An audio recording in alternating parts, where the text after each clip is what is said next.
নমস্কার বন্ধুরা, আশা করি আপনারা ভালো আছেন। আমরাও আপনাদের আশীর্বাদে ভালো আছি। আজকে আপনাদের সামনে আরেকটি রেসিপি নিয়ে আমি হাজির হয়ে গেছি। আজকে রেসিপি হচ্ছে কাঁঠালের এঁচোড় রান্না হবে এবং চিংড়ি মাছ। দেখুন বন্ধুরা, কত সুন্দর চিংড়ি মাছ, টাটকা চিংড়ি মাছ। আজকে এটা দিয়ে দারুণ একটি মজাদার রান্না হবে। আপনারা প্রথম থেকে শেষ পর্যন্ত আমার সঙ্গে সঙ্গে থাকবেন। হ্যালো বন্ধুরা, আমার কাঁঠালের এঁচোড় কাটা শেষ। আর এই যে চিংড়ি মাছ বেছে রেখেছি এখানে, আমি এখন চুলা জ্বালিয়ে দেব। আমার কড়াই গরম হয়ে গেছে, আমি এখন সাদা তেল দিয়ে দেবো পরিমাণ মতো।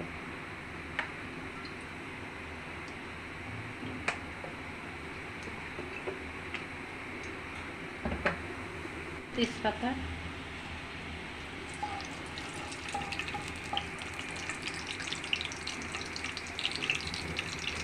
এবং দেব রসুন বাটা, দেব আদা বাটা,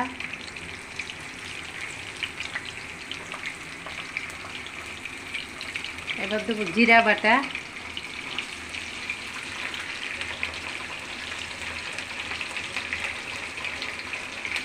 এবার দেবো পেঁয়াজ বাটা এবং এখন দেবো মরিচ বাটা।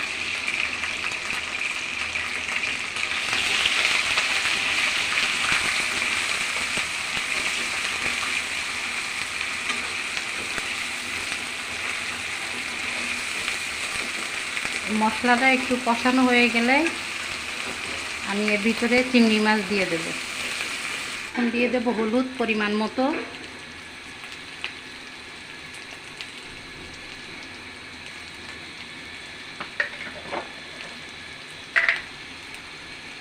দিয়ে দেব লবণ পরিমাণ মতো,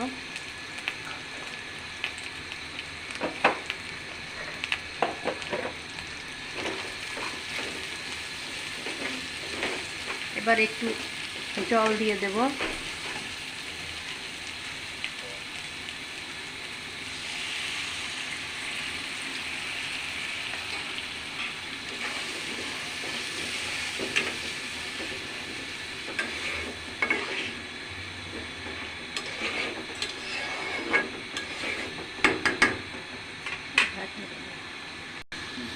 এবার মশলাটা একটু ঢেকে দেব। আমার মশলা ভাজা শেষ, এখন চিংড়ি মাছগুলো দিয়ে দেব।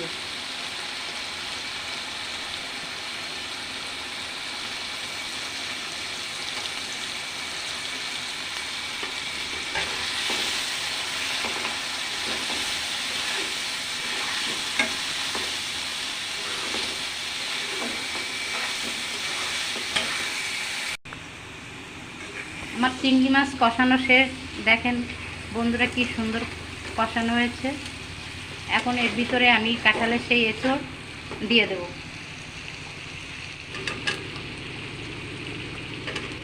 এখন আমরা কিছুক্ষণ ধরে এইভাবে কষাতে থাকব। কষানো হয়ে গেলে পানি দিয়ে ঢেকে দেব।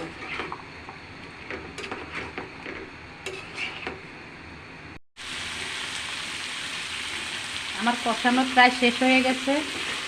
আজকে এই কাঁঠাল রাঁধতে রাঁধতে একটা কথাই মনে পড়ছে আমার, শুধু আমার মায়ের খুব প্রিয় জিনিস এই কাঁঠালের এঁচোড়। আজ আমার মা পৃথিবীতে নেই, কিন্তু আমার এই চ্যানেলটিকে আমার মাকে স্মরণ করে আমার এই রান্নাঘরে আসা। আমার মা খুব ভালো রান্না করতে এবং আমরা সকলেই আমরা প্রত্যেকের মায়ের রান্না আমরা পছন্দ করি। তাই আমার মা যে সমস্ত রান্না করে আমাদেরকে খাওয়াচ্ছেন, ঠিক সেই রান্নাগুলোই আপনাদের সামনে আমি এক এক করে নিয়ে আসব। আপনারা দেখবেন এবং সেইভাবেই রান্না করে আপনারা খাবেন। যখনই মায়ের পছন্দের জিনিস আমি রান্না করি তখন আমার খুব খারাপ লাগে। এখন আমি পানি দিয়ে দেব।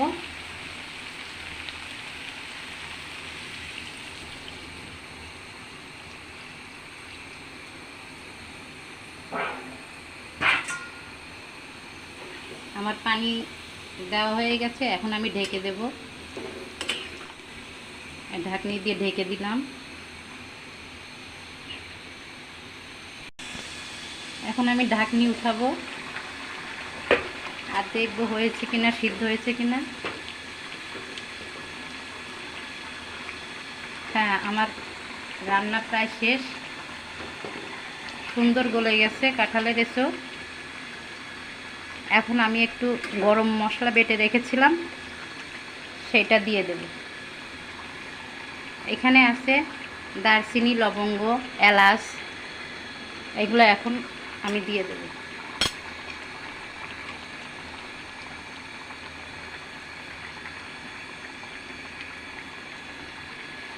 এটার সাথে ভালো মতো মিশিয়ে দেব।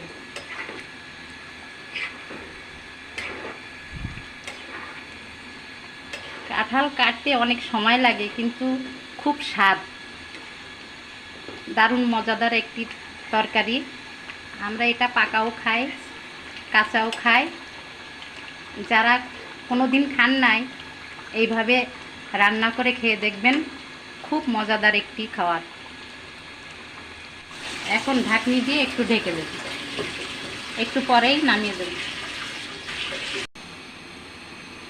এখন আমার কাঁঠালের এঁচোড় রান্না শেষ। আমি এখন এটাকে একটি পাত্রে নামিয়ে নেব। আমি যেভাবে রান্না করলাম এইভাবেই আপনারা রান্না করে কাঁঠালের এঁচোড় খাবেন, দেখবেন খুব মজা পাবেন। এখন আমি একটি পাত্রে নামিয়ে নেব। আমার কাঁঠালের এঁচোড় রান্না শেষ। আপনারা দেখলেন আমি কিভাবে রান্না করলাম, দেখতেও খুব সুন্দর, খেতেও খুব মজা। আপনারা এইভাবে রান্না করবেন। আজ এই পর্যন্ত, আবার কোনো একদিন নতুন একটি রেসিপি নিয়ে চলে আসব। আপনারা আমার সঙ্গে সঙ্গে থাকবেন এবং আমার এই চ্যানেলটিকে সাবস্ক্রাইব করবেন, লাইক করবেন, শেয়ার করবেন এবং কমেন্টস করবেন এবং আমার পাশে থাকবেন।